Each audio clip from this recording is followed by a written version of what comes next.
The candidates will have an opportunity to make a closing statement.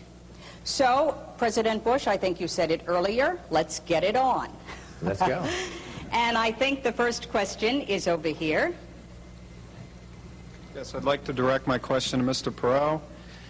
What will you do as president to open foreign markets to fair competition from American business and to stop unfair competition here at home from foreign countries so that we can bring jobs back to the United States?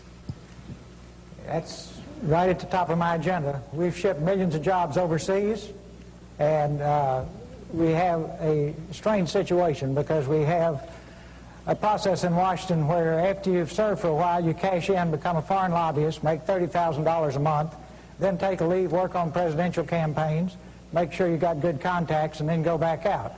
Now, if you just want to get down to brass tacks, first thing you ought to do is get all these folks who've got these one-way trade agreements that we've negotiated over the years and say, fellas, we'll take the same deal we gave you.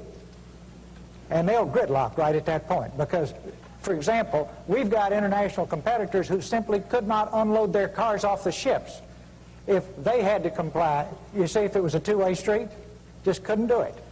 We have got to stop sending jobs overseas. To those of you in the audience who are business people, pretty simple. If you're paying $12, $13, $14 an hour for factory workers, and you can move your factory south of the border, pay $1 an hour for labor, hire a young 25, that's assuming you've been in business for a long time, you've got a mature workforce.